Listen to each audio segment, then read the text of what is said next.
بسم اللہ الرحمن الرحیم۔ سورہ بقرہ کی آیت نمبر 47 کا ترجمہ اور تفسیر۔ یا بنی اسرائیل اذکروا نعمتی التی انعمت علیکم وانی فضلتکم علی العالمین۔ ترجمہ کنز العرفان۔ اے یعقوب کی اولاد، یاد کرو میرا وہ احسان جو میں نے تم پر کیا، اور یہ کہ میں نے تمہیں اس سارے زمانے پر فضیلت عطا فرمائی۔ یا بنی اسرائیل اذکروا نعمتی التی، اے یعقوب کی اولاد میرا احسان یاد کرو۔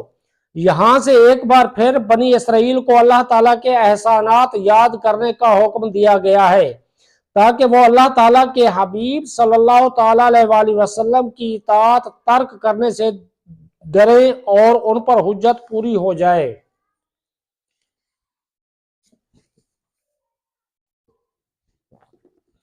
یاد رہے کہ ان آیات میں بنی اسرائیل کے ان لوگوں سے خطاب کیا جا رہا ہے جو سید المرسلین صلی اللہ تعالیٰ علیہ وآلہ وسلم کے مقدس زمانے میں موجود تھے، اور انہیں اللہ تعالیٰ کی جو نعمتیں یاد کرنے کا حکم دیا جا رہا ہے وہ یہ ہے: نمبر 1، تمام اہل زمانہ پر فضیلت و برتری۔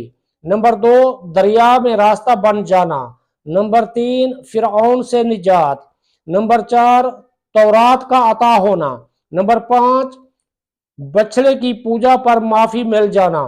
نمبر 6، ایک گروہ کا مرنے کے بعد زندہ کیا جانا۔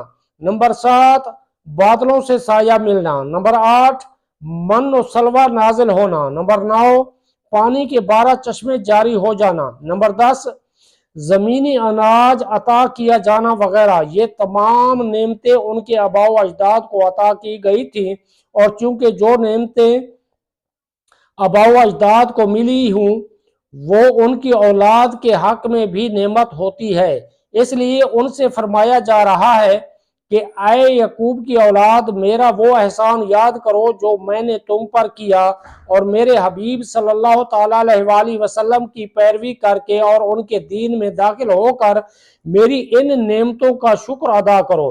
بنی اسرائیل کی نعمتوں کو سامنے رکھ کر امت محمدیہ پر ہونے والے انعامات کو شمار کریں تو ہم سمجھ سکتے ہیں کہ شکر گزاری کا تقاضا ہم سے کس قدر مطلوب ہے۔ انی فضلتکم علی العالمین، میں نے تمہیں تمام جہان والوں پر فضیلت عطا فرمائی۔ اس سے مراد یہ ہے کہ بنی اسرائیل کو ان کے زمانے میں تمام لوگوں پر فضیلت عطا کی گئی، اور جب حضور پر نور صلی اللہ تعالیٰ علیہ وآلہ وسلم کی آمد ہوئی تو یہ فضیلت آپ صلی اللہ تعالیٰ علیہ وآلہ وسلم کی امت کی طرف منتقل ہو گئی، اور اللہ تعالیٰ نے اپنے حبیب صلی اللہ تعالیٰ علیہ وآلہ وسلم کی امت کو سب امتوں سے افضل بنا دیا، جیسا کہ ارشاد فرمایا: کنتم خیر امۃ اخرجت للناس، اے مسلمانوں تم بہترین امت ہو جو لوگوں کی ہدایت کے لیے ظاہر کی گئی۔